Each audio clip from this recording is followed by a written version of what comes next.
This shiur is on Parashat HaShavua, is dedicated Le'ilui Nishmat Shlomo ben Biti, and is also dedicated to the Hatzlacha, Parnasah of our dear friend Yonatan ben Rachamim, and to the Hatzlacha of Rachamim ben, what's your father's name? Bechor. Rachamim ben Bechor. And of Fegal Sarah bat Reuven Lev. I was about to say what the Zohar says, but it's not. There are a few issues in this parasha, this week's parasha, Parashat Beha-alotcha, in which I would like to talk about. There are many issues, many ideas, but I would like to just touch two of them and then develop one a little bit more. So Bnei Israel were in the desert, and all of a sudden it's the time, here's the time for the first anniversary of them coming out of Egypt. It is the big day. It's the first time that Chag HaPesach is being celebrated in an official manner. In other words, it's the first time in history that the Leila HaSeder is being celebrated. It's the first time in history, and hysteria is all over the place. Just can you imagine that? I see that.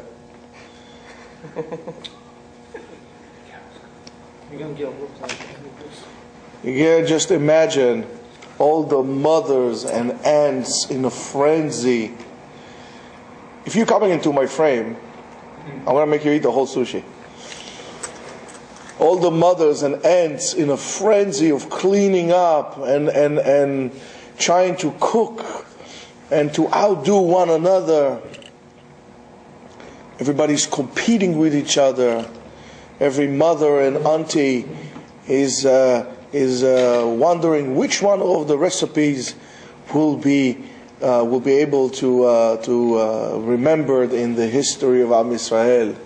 Imagine the first time they made gefilte fish, or kneidalach, or charoset, or matzah brai. First time. Or mina, if you're Sfaradi, of course, we have to put some Sfaradi. Some minas, bimuelos.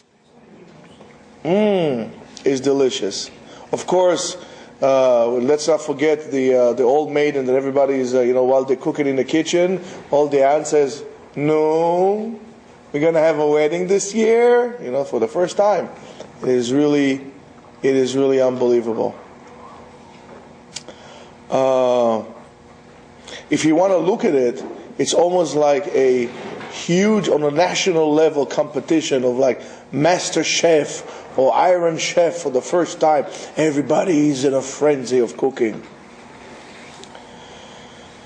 But that's interesting, and we can go on with this. No, what is really interesting, that I find to be interesting, is that I think it's the first time in history that we come across the concept of a makeover. Like, if you have a test or final in college and you missed it, you have a makeover. It's the first time in history we have this concept. So if you wonder who came up with this idea, here is the first time of a makeover. And that makeover is the time where if a person was unable to bring the Korban Pesach on the 14th of Nisan, he has a chance to bring it on the 14th of Iyar. This is a month later. If he was Tameh, or he was on the way, and so on and so forth, we give him a second chance. And next to this, or together with this wonderful, considerate commandment, we have a warning. We have the case that who was able to bring it, a person that was tahor and was able to bring it, and did not bring that, Then we say, "V'nichreta nefesh ha'im miben amea, ki korban Hashem lo ikriv." A person who was pure and did not bring this korban when he could have, korban of Hashem, he did not lo ikriv when? That is the magic word, bemohado, on its time. On its time. The word bemohado, on its time, is the chidush, is the new concept that we are dealing with now. In other words, that make-up time is only to a person who did not have a chance, that was forced, not to the one who he didn't really feel like it. I was so tired. Not now. I'll get to it. Kind of a person. We have to see, even though it sounds quite familiar, what does it tell us on a spiritual level? And this is not for a particular individual. There's some people who do it more, some people do it less. But believe it or not, we all have this spiritual element that looks all the time for postponement. Without any connection, without anything to do whether I am ready or I'm not ready, and so on and so forth. And when I say ready is asiyah, for an action. We always want to delay, postpone, come late, to be lazy. There is an unexplained and uncontrollable desire to forbear, to restrain, and to repress. That repression causes us not to be what we call mitlahev. Mitlahev comes from the Hebrew word of lehava, a flame. Like a flame that goes up. A person who is excited is like a flame, is bubbling, is burning. He wants to do something. That, he says, wait a minute, relax. 5 more minutes of sleep in the morning. 5 more minutes. The 5 more minutes will end up to be to 5 more hours of sleep. Just take it easy, a little bit. There's another train coming right after that. So I missed my 7 o'clock bus. I'll take the 7:30 bus. So then I have another half an hour to sleep in bed. That causes us or prevents us from getting excited. To get up in the morning, eager to get up, to do something. I want action, I want to do something. Take your time. It sounds like almost like a scene of socialist Israel in the 50s, or siesta time in Spain or Mexico, or somewhere in deep Soviet regimes. Bureaucracy, take your time. It would prevent you to get up and do something. If you want to get up and do something, open a business, you have to have this licensing and this thing and that thing, and call the fire marshal and the fire department, call his mother-in-law. She needs to come to check it out. Give me a break. Wait, don't rush. We have to give you variance for this and variance for that. Show us your social security. I don't know what would they come. And this is all to delay, not to go on, to keep obstacles on the way. Before, in America, when you want to do something, yeah, get on your horse, go west. Go around the mountains and the Rockies, bear right, bear left, and you just follow the sun. That's where you go. Go, get up and do it. That's why America became what it became. Well, that's why the reason it became America. This huge, massive industrial power. Greatest empire that ever lived in the world. That is a non-oppressive empire. Get up and do it. Sit down. We have to form what? A committee. And the committee has to nominate another congressional committee. And then we're going to develop some kind of a syndrome that would not allow us. And now I need to have all kind of regulations to do again and over and over. Forget it. I don't want to do business anymore. That's it. Shalom. So it prevents us from getting excited. It puts the water down. It's like trying to make a fire out of wet logs. It's not going to happen. The fire is not intense. That would prevent us not to connect to HaKadosh Baruch Hu. Not to connect from a spiritual point of view. That would prevent us making tshuva, repent, fixing our ways. I see something, it's wrong. Let me change it. Now I'm hot.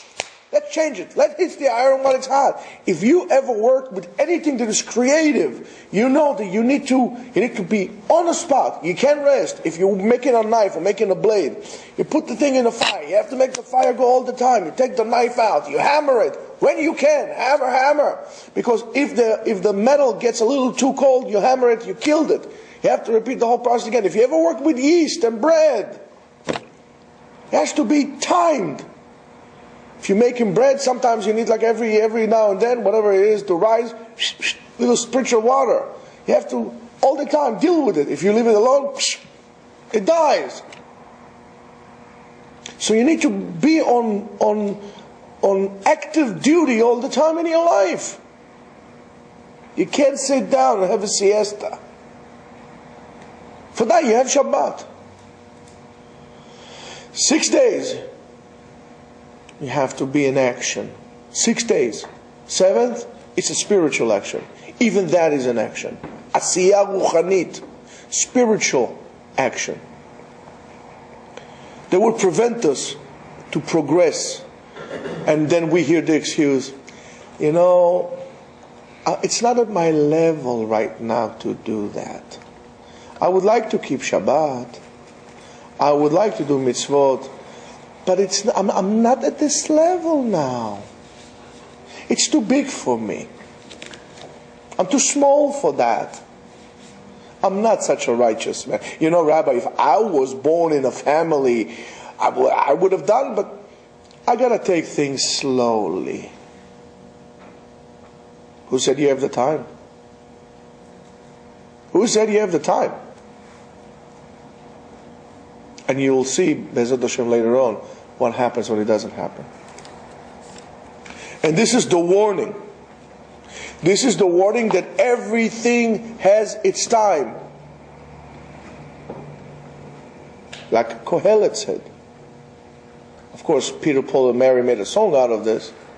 Everything, turn, has a reason, right? A time to plant, a time to this, a time to live, a time to die, a time to love, and on and on and on and on. Everything has its time, on its time. Be-mo'ado. The word mo'ed is the legal term for a holiday in the Torah. It's not called a holy day. Holiday, so Madonna. It's mo'ado. What's the remez? It has to be on time. You know what? It's not convenient to us right now. Let's postpone Rosh Hashanah in a couple of weeks. It's too busy now. No, now you do it. That's why I don't understand in Israel when they celebrate Yom Ha'atzmaut. They postponed it. By the way, I have a problem with Israeli Independence Day. We were already independent. That's Pesach is Independence Day. Creating, to my very insignificant opinion, a separate Independence Day other than Pesach is, in a way, should we say nicely, dissing the Torah. We were independent in Pesach. How many times are we going to come independent? But then again, it's very insignificant what I say. And the time to do it is now. Every single moment, every minute and minute of the day, to be connected to an action. To try tirelessly on, to try to connect. To try to connect to HaKadosh Baruch Hu, to know that I have a job. And when I postpone this job or this action that I need to do, I might be able to accomplish a similar action in a later date. But, pay attention, I would never be able to execute that action ever again in history. It is gone forever. What you need to do now, if you don't do it, could never be done again.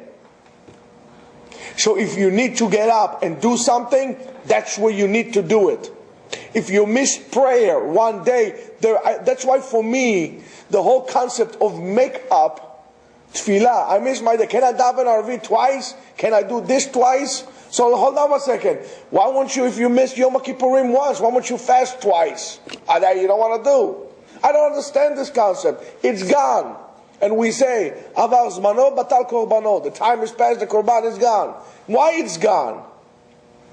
Because korban, this sacrifice in which they brought in Beit HaMikdash had to be brought on a specific time in the day. You didn't do it, it's finished. You can't fix it.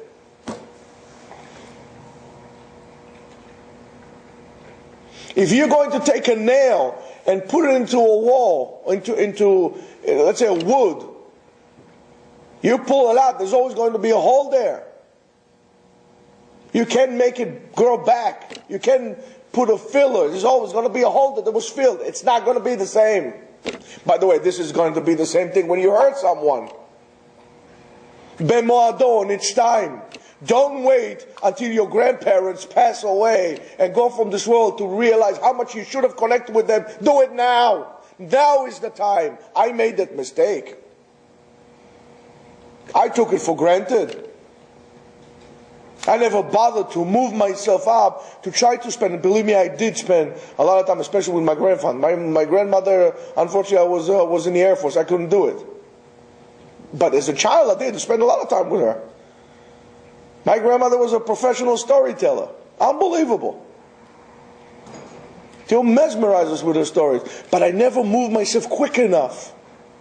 And then the time had gone. Come, and they were gone. And now there is an emptiness in my heart. There's an emptiness in my life. And that emptiness is empty. I cannot give anything more than what I have to my children. My grandparents are gone. What I could have given to my kids could not be replenished now. What am I supposed to do? What am I supposed to do? From this point on, straighten up a line. Something comes my way, I do it. If you want to go to medical school, go to medical school now. Don't go to medical school when you be 65 years old. Connect to asiyah, to an action. Al tiyu atzlanim. Don't be lazy. Because what will happen is, when I'm rejecting or I'm delaying this action that is my job, would at the end cause me to reject and delay myself. Because I'm delaying my job, and I am who my job is, and I am here. So if I'm delaying it, I'm delaying basically who I am. I'm repressing who I am. I'm not getting in touch with myself. I'm holding back myself. That's the way it works. So don't be lazy. Because if you're going to be lazy, that's what's going to happen. That's just the other case. Bnei Israel come in and complain. Oh, they like to complain. Oh boy, we like to complain. And they complain that they're eating man. And what do they want? We want meat. We want meat and we want fish.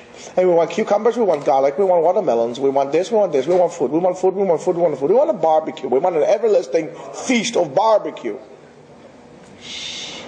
And there are two issues here in which we need to discuss here.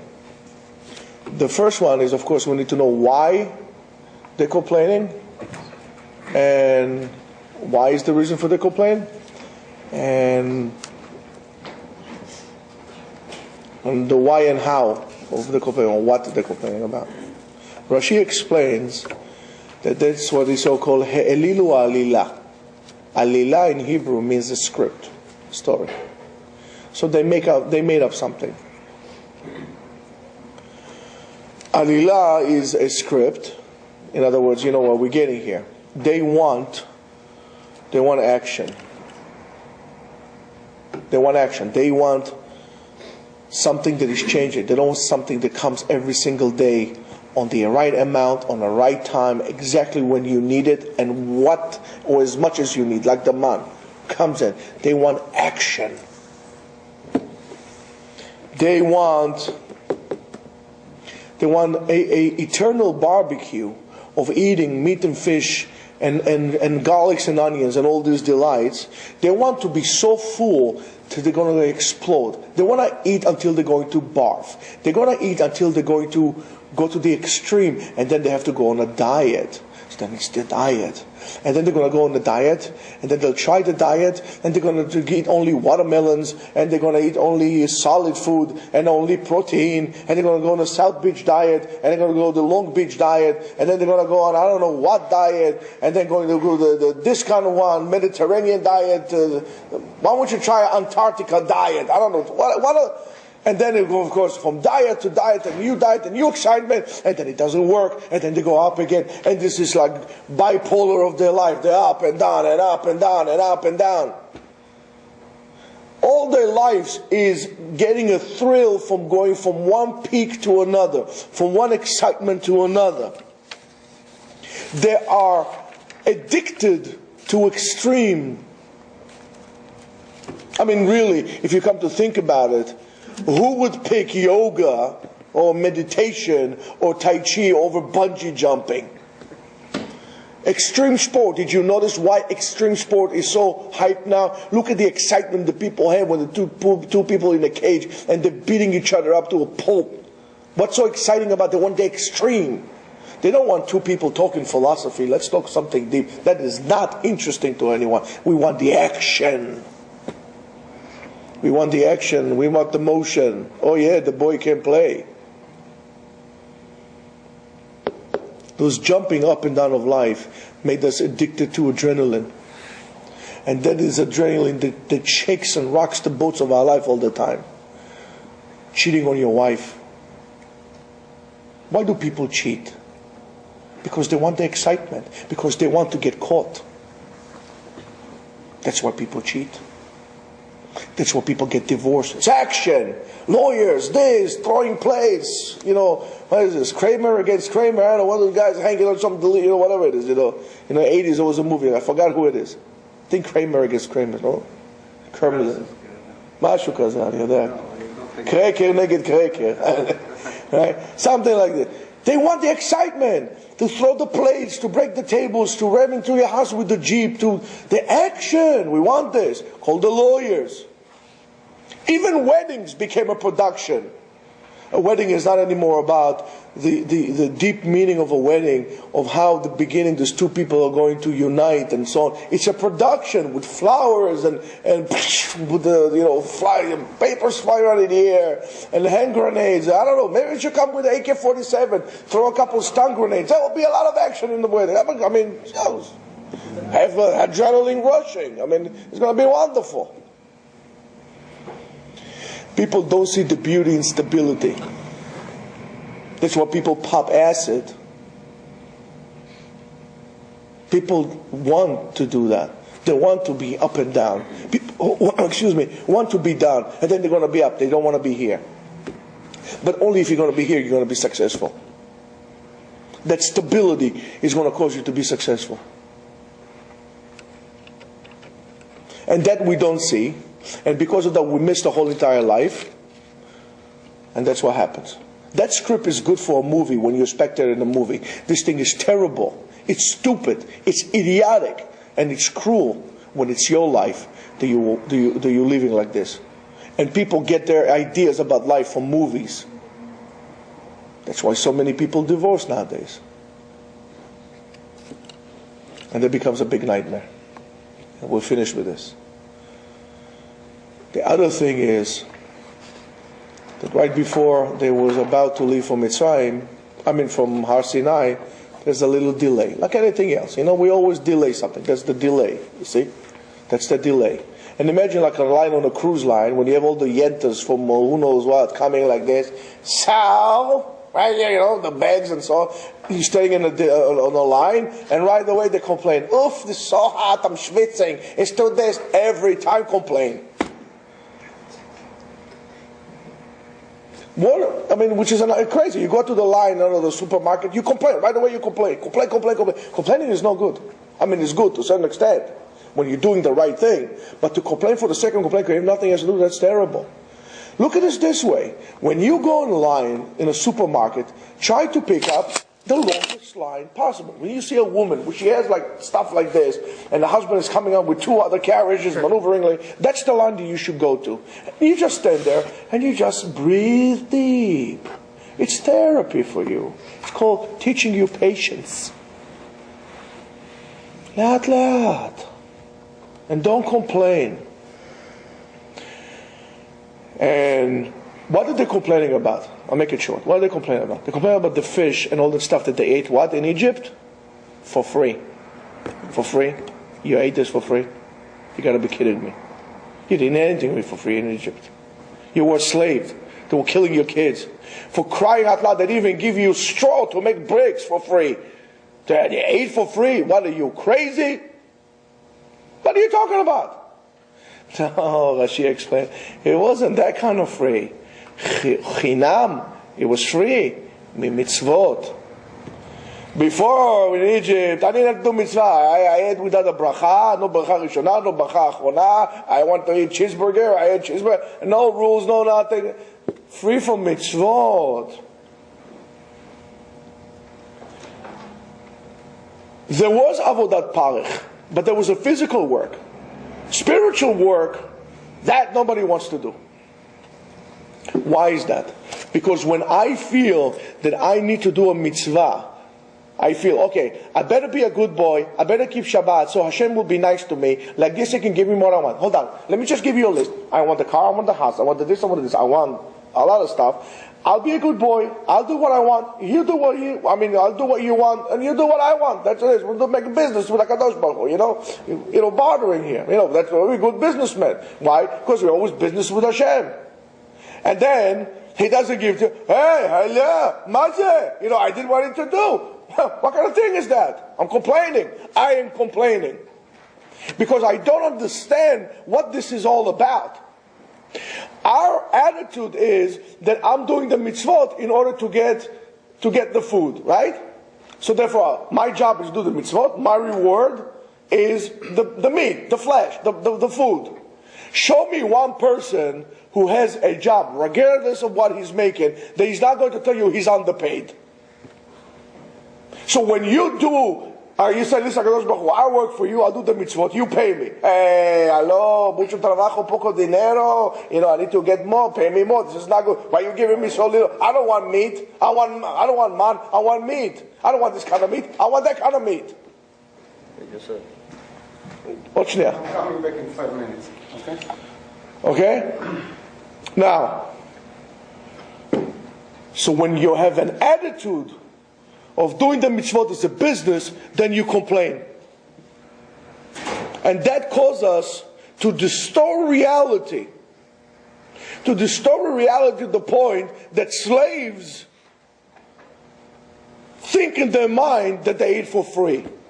They distort their reality. They rewrite history. But when I understand, and I come to the realization, the mitzvot are not avodah, they're not work. And I'm not doing so to receive sachar. But I'm doing the mitzvot as a way to connect to HaKadosh Baruch Hu. But the fact that I'm getting mitzvot, I'm privileged to get this. The only reason why I eat is to do the mitzvah. I don't do the mitzvah in order to eat. Same thing as I keep telling you all the time. You don't learn so you can work. You work so you can learn.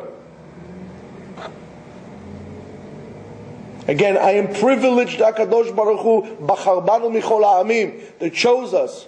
And as that, I understand that the mitzvot is a way to connect to Him. So therefore, since the mitzvot that I do is a way to connect with HaKadosh Baruch Hu, to connect with God, therefore everything that I get is a gift. Everything is a gift, is chinam. Therefore, if I get it for free, there's no complaint. So when you have a problem with God, the problem is not with God, the problem is with yourself. With your attitude, with your outlook. Complaining in that matter is bad. And this usually comes, as we started earlier, for pushing things to the sides and not acting upon things when it comes to you. That's why we say, Habali adcha mitzvah, al tachmitzena. Mitzvah came to your head, do it now. Why? Because it would never come again. Not that you don't know if it will come again. It will never come again. And right now, you are lucky enough to be able to sit here and learn. Don't be so quick and eager to cash your chips in and bail out of here. You're giving time to learn. This time will never come again. You will never be again 20, 25 years old, 30 years old. You will never be, believe me, I know, I've been there. No, you would stay at that age. Today, the day is over. You put it in the archives. You cannot extend this day. So take advantage of the days that are given to you while you have them, because they will never come again. That's why it's not important what happened. It's not important what will happen. It's important what are you doing now. Bezat Hashem, I hope this Divrei Torah would really be a zchut for all the people that we ask for, and we should realize the zchut that HaKadosh Baruch Hu is giving us, with the merit that He's giving us with the mitzvot and doing the mitzvot. Amen. Ken Yiratzon.